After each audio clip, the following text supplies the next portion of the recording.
Hello and welcome to Immediate Immersion Live. How is everybody doing today? Let me get out a couple of housekeeping things before I forget. This Saturday, not this, yes, it is this Saturday. Losing my time already. So, February 15th at 8 a.m. Pacific and 11 a.m. Eastern. We're going to be doing that follow-up episode that we talked about. Remember, at the winter break, we talked about all the issues we were having in high school. And so now, after about 30 days, we will be talking about that on Saturday, the 15th, 8 a.m. Pacific, 11 a.m. Eastern.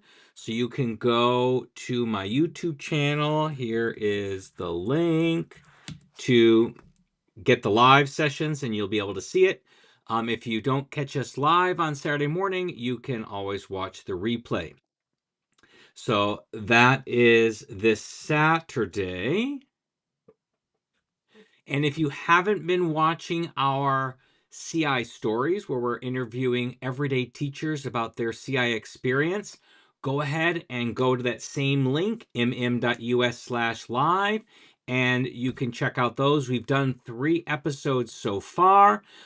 We have another one coming. Next one's coming up in March. I'm not sure what date right now, but it's listed on there. So you can go there, see, and schedule the ones you want to watch. They are recorded, so if you can't watch them live or participate live, of course, you can watch them on the replay. But I encourage you to join us live, have questions, so you can talk with the people, learn from their experiences, and gain some experiences of your own.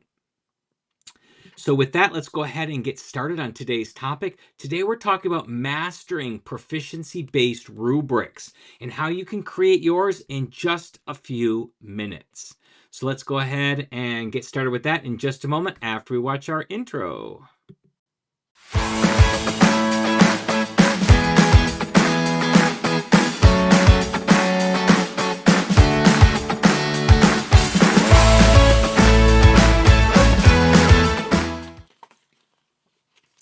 And we are back.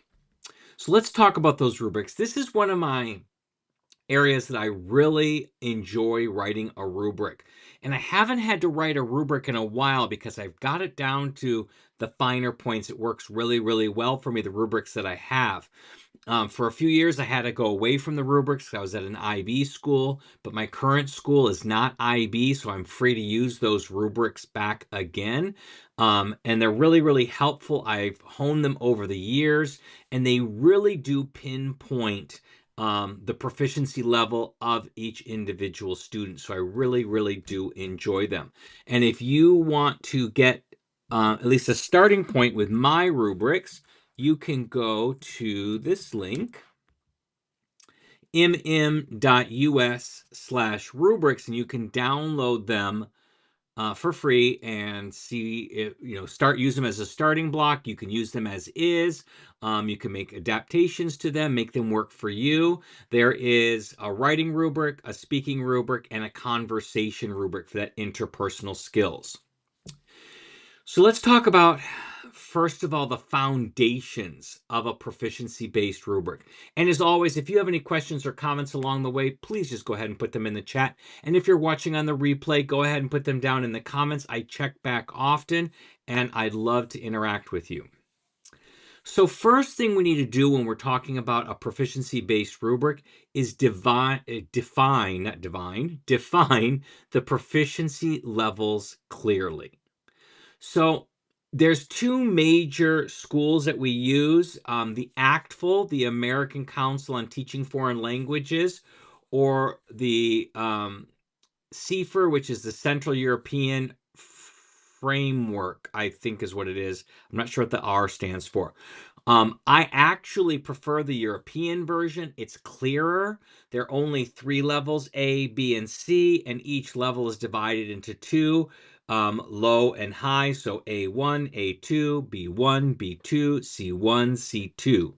Whereas the ACTFL one has novice, intermediate, advanced, and then distinguished. There's 4 levels there. And then within each of those levels, there's 3, low, mid, and high. And so it gets a little bit more muddy that way. And then that intermediate, the way it's written, students tend to stay there a long time and don't feel like they're developing it all because they stay in that intermediate low to intermediate mid for a long time, a couple of years. Whereas from novice low to novice mid to novice high is a very quick transition. They can go from novice low to novice mid by the end of the first year. Some even get to novice high at the end of that first year. And then if not at novice high, in the second year, they'll definitely get to novice high and then get into intermediate low. And then they sit there for the next year to 2 years. And very few students actually progress to advanced. There are a few, but most stay in that intermediate and don't see those changes happening. So they feel like they're stagnated. So I do like the European ones a little bit better, but use whatever framework you have, or if there's a framework or descriptors for your state, for your district, for your school, and use them to set proficiency level benchmarks. So that's what I like to do. And my mental goal for this is that at the end of level 1, I expect my kids to be at novice mid or higher. So novice mid would be that meets proficiency level, that meets expectations level. In level 2, I expect them to get to novice high. So that would be my meets expectation. That B level is an intermediate, a novice high. And then for my level 3s, I expect them to get to an intermediate low by the end of the year. And that will be my benchmark right there. So that's kind of how I divide it up using the ACTFL standards. Using the European framework, I would expect them to get A1 by the end of the first year, A2 by the end of the second year, and B1 by the end of the third year. And once you have those descriptors and those levels placed, then you break each level into measurable, observable skills. So using the can do statements are really, really helpful. Can express opinions with basic supporting details. Can express themselves in short, choppy sentences. Can express themselves in longer sentences. Can express themselves in interconnected sentences, i.e. paragraphs. So put them in I can statements. It's really helpful. It puts it in kids speak so kids can understand it and can actually, if they understand what the goals are, they have a way to hit them. If it's all in teacher speak or language speak, it doesn't make sense to them. They're never going to be able to hit those goals. So make them very kid friendly. And then you want to align these descriptors to the task type. Now, I do listening, reading, speaking, and writing. Those 4 areas are what I grade. I know that some people like to base their grade books off interpersonal, presentational, and interpretational skills, but those aren't really identifiable, meaning just because they can interpret and I have an interpretation grade, I need to be able to break that down to be able to help the student improve if they're having issues. And interpretation has 2 components, listening and reading. And which one are they lacking in, or are they lacking in both? And I can't tell just by looking at the grade book. I'd have to go back to the assessments and see what was I specifically assessing. So what I rather do, I like to set my grade book up with listening, reading, speaking, and writing, the 4 skills, and then make sure that I'm including interpersonal, presentational, and interpretational activities or assessments within that. So obviously my listening and reading are all going to be interpretational, but I know specifically which ones they're doing. So I can look just at my grade book and say, ooh, this kid needs some help in listening comprehension, but their reading comprehension is right where it should be. And then for presentational and interpersonal, so I've got presentational speaking, presentational writing, but then I also have that interpersonal, which includes interpretation, listening, or reading, and then presentational speaking or writing. So that's more like an OPI. I'm sorry, not OPI. I'm talking about integrated assessment. So that's what I want to an IPA, an integrated proficiency assessment. So I'm giving an assessment where they're going to have to listen to something and then respond to it, or they're going to have to read something and then write a response to it. That's how I'm getting my interpersonal. So I make sure that I have these types of assessments, these types of activities integrated what I'm doing. But when I report out, I'm reporting the interpersonal. I'm giving 2 grades: the listening grade or the reading grade, and then the writing or the speaking grade. So there's 2 grades for those interpersonals, but for presentational and interpretational, there's only 1 grade depending on what it is. But that way I can look at my grade book and look at those categories and see exactly where my kids have strengths and have weaknesses.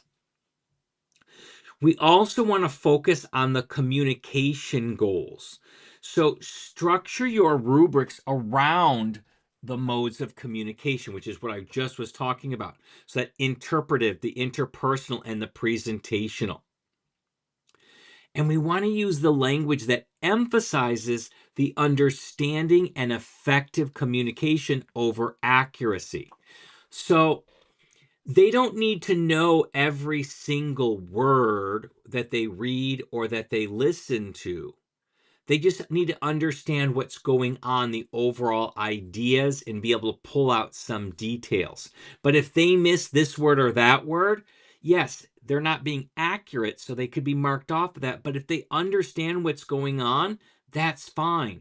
Just think about it in your native language. You don't know every single word that people use. There's jargon that's associated with specific disciplines, like different careers. They have their own vocabulary that they use, and you may not be familiar with that. Or someone may be more educated than you and use a different level of vocabulary that you may not be familiar with.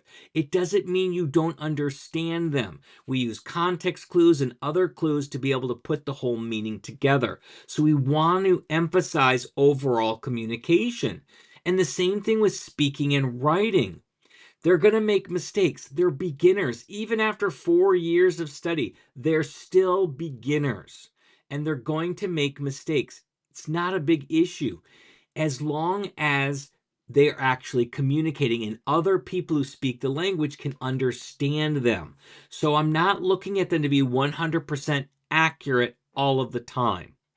I'm expecting them to be accurate at the stuff that has been really ingrained in their brain.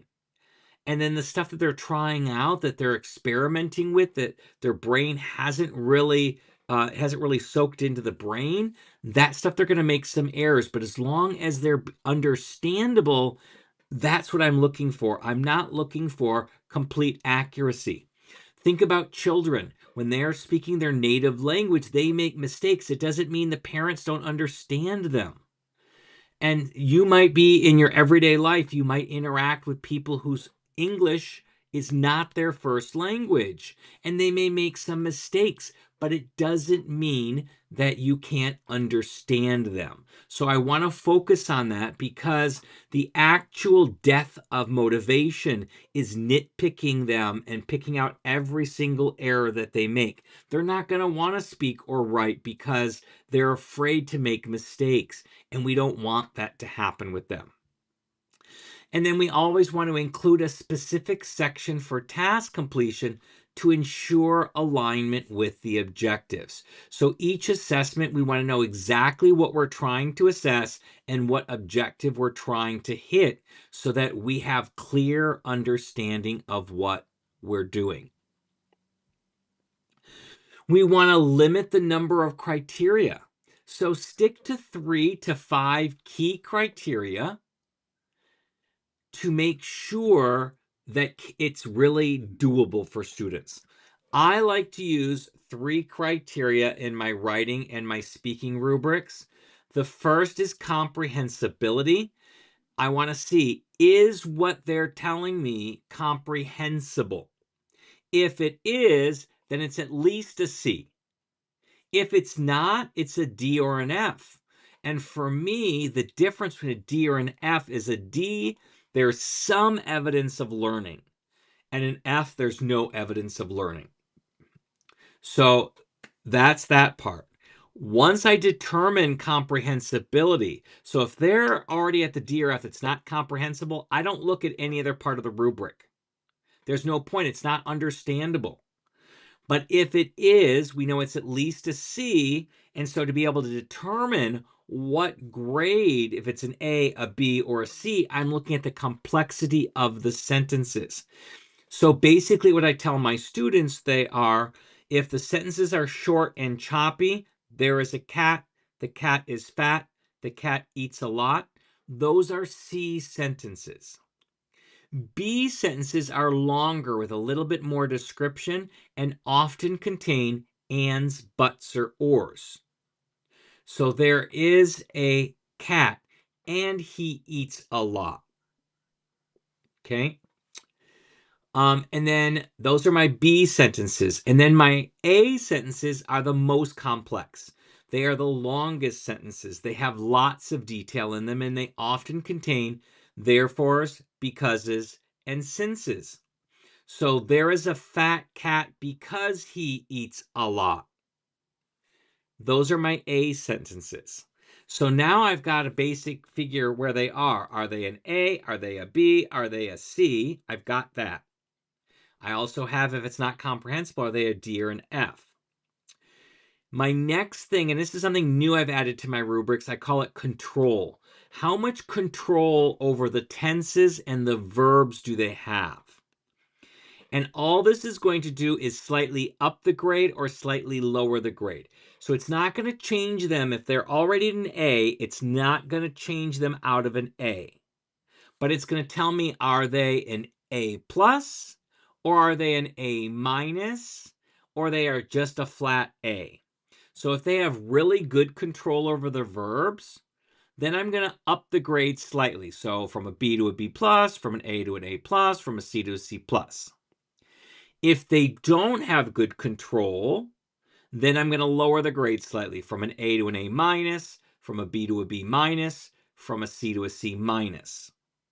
And then if it's like wishy-washy, they have, an not great, not bad, it's just going to stay right where it is. So that's that third component in there. And that just helps kids to think about accuracy a little bit more, but it's not going to make or break their grades.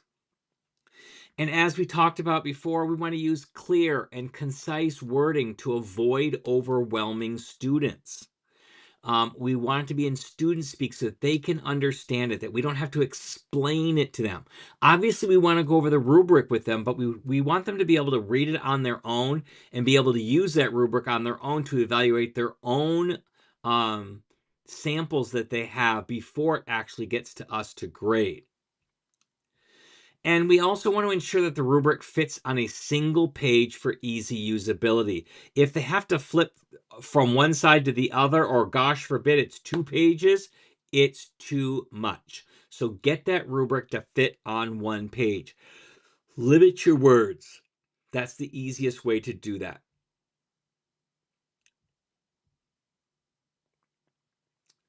Next, let's talk about focus. So we want to design a rubric for immediate use. So use templates for speed.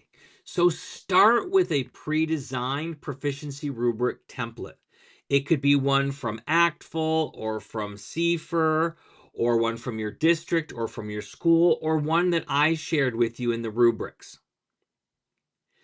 And then customize only what's necessary for your specific task or level. So if you're doing a specific task and there's something specific to that task that needs to be changed in the rubric, then just change that. But start with a template so you're not recreating the wheel each and every time. And save all of your rubrics with clear labels and descriptors in the title so you can find them again and put them in a folder. Now, I suggest using a folder like Google Drive or Microsoft OneDrive or Dropbox or even the Apple iCloud.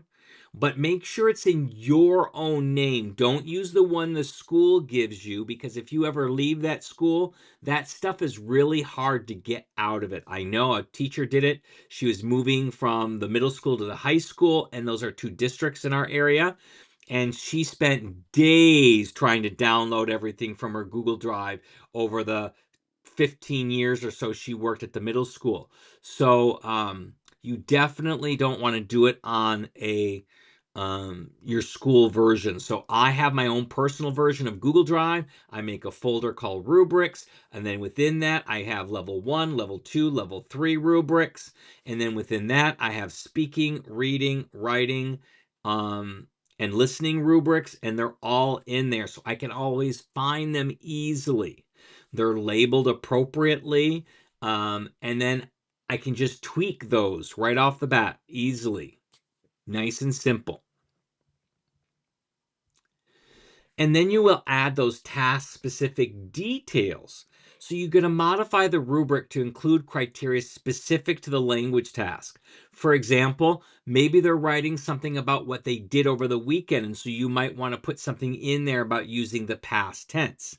So that could be in that control section, that students are able to use the past tense consistently. And then always provide examples for each performance level to clarify those expectations. So there should be samples. And one of the activities I love to do with my students, and we do this with teachers as well, is I will get some samples from real live students, a variety. So I have representations of all of the grades. And then what they have to do then is then they get the rubric, and I put them in small groups, and then they'll look at those samples. Now, I retype the samples, errors and all, so they can't tell whose paper it is from handwriting. And then they go ahead, and then they're going to read them, and then they're going to grade them in their groups. Then we come back as a class, and we talk about each one. And I'll say something like, how many give sample 1 an A, a B, a C, a D, and an F? And then I'm going to ask someone to talk for their group about why they gave that grade. And then I'm going to say what grade I would have given it and why I gave it the grade that I would have given it. And 9 times out of 10, the kids always grade harder than I would. But this way they're getting an idea of what I'm looking for and how to interpret the rubric. It's a really powerful activity. And we do this within our district and our departments. 2, I call it calibrating the rubric, so we're kind of all on the same page. But also, we have our assessment academy going on right now. So if that's something you're interested in, let me put the link up here for it before I talk about it here. It's at mm.us/academy. It's 10 pre-recorded classes, and we have 2 live classes. At the end of March, one is a live Q&A about anything that you wanted to ask about. And then the other one is the calibrating the rubric, where we're going to take real live speaking samples and writing samples from multiple languages, and we're going to assess them together. So we calibrate the rubrics together. You also want to write descriptions in student-friendly language for accessibility. That's just so important. And then test and adjust it. So my rubrics, I have adapted them over the years and have made changes year after year after year for many years. Sometimes multiple changes within the year. I think this rubric will work. I test it out, and it may be too cumbersome. It may be too simplistic. It may not, maybe not assess what I'm really looking for. So then you tweak it, and make some changes, and then try it again until you get what you actually want. And while doing this, gather feedback from both students and other teachers on the clarity and the fairness and the ease of use. And then also, weighting is important. So adjust your descriptors or your weighting as needed to reflect the actual task performance. So maybe not all criteria in the rubric should be weighted equally. Some are much more important than others. And so you might want to take that into account when you do that. Our last talking point today is ensuring rubric effectiveness and engagement. So we're going to be limiting. So we want to incorporate student input. So discuss that rubric criteria with students before the task. They should be familiar with the rubric long before you actually assign the task that goes with it. Allow them to suggest what success looks like. Have that discussion. Ask them, what do you think an A would look like on this for a specific task, or a B? And then co-create a simplified version together for increased buy-in. So you can discuss those. You can make a joint rubric and see how it aligns to a rubric you have in your mind. Maybe you can make some adjustments to it, or maybe you can add to the co-created one to make it more effective. You want to make scoring transparent. So use like a 4-point scale. Novice low is a 1, novice mid is a 2, to show clear progressions on where they are. And include a not yet language instead of failure indicators to encourage growth. So they may not have done this yet in there. So they get that growth mindset going. And then share how the scores connect to their overall learning goals. So how does this rubric and this task, this assessment, this assignment tie into the overall ability and proficiency level of the student? That's really important. They need to see how everything connects. And I call this like the Karate Kid effect, where, in the original Karate Kid, he's doing what he thinks are chores for Mr. Miyagi.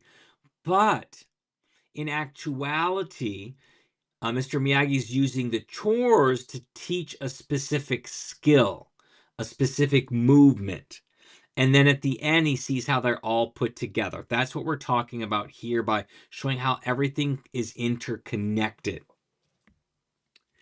And you want to integrate your feedback opportunities. So pair the rubric with self-assessment and peer assessment tools. So before it gets to you, first, have them self-assess. Use the rubric to give themselves a grade and make any adjustments to that. Then they take that draft, and now they're going to trade it with a partner, and that partner is going to use the same rubric to assess it from their point of view. And then the student will make these changes. And then it comes to you, so it's more polished at that point. You can include a feedback column where teachers provide actionable next steps. This is really important for me. I make sure that I give at least one compliment and then one area to grow on. Just one. Kids can't focus on multiple things. So I look at the biggest thing that is causing an issue with them moving to the next rung of the rubric. And that's what I'm going to be putting in there. So it might be something like they're short, choppy sentences. So I want them to get to a B. So I'm going to say, you next time focus on adding some more details. Or let's say they're performing at a high level, but their control isn't there because they keep going back and forth between present and past. Now, before I quote on that or talk about that, let me say that this is a problem in their native language as well. American kids have a trouble with past and present, and if you read their writing, they're going to go back and forth in their native language, and they may be in high school, so they are 15, 16, 17, 18 years old and still doing this. So keep that in mind when you are assessing them in a second or a third language. But I might put in there, focus on sticking within one tense. So choose present or choose past and stick on that. So I'm giving them one concrete thing that they can work on. And once they've improved on that one skill, then I might add the next skill that they need to work on. And you want to use that rubric to frame the post-task reflections on strengths and areas for improvement. So what does that mean?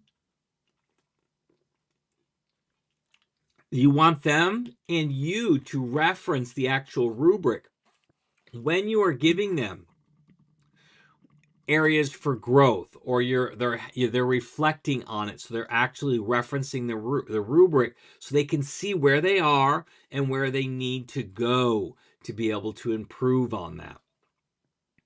So there you have it. That's what we've been talking about today, rubrics. It's really easy once you get in the habit of creating rubrics. It takes less and less time. If you start with templates or a framework, it gets takes less and less time. It gets easier as you go along. And as you collect rubrics, you only have to make slight tweaks from assignment to assignment if you need to make any tweaks at all. So keep that in mind. Start with my rubrics, as I said. I'll go ahead and post it again up here. mm.us/rubrics to download them for free. If anybody has any comments or questions, feel free to put them in the chat, or if you're watching on the replay, please go ahead and put them in the comments. I always forget, so let me remind right now, if you found this useful, please like and subscribe to the channel. Share this with someone else who's looking to build rubrics for language classes so that they can get help as well. It really helps the video get out there to more teachers, and I greatly appreciate it. So until next week, everybody have a great week, and I will talk to you soon. Bye-bye.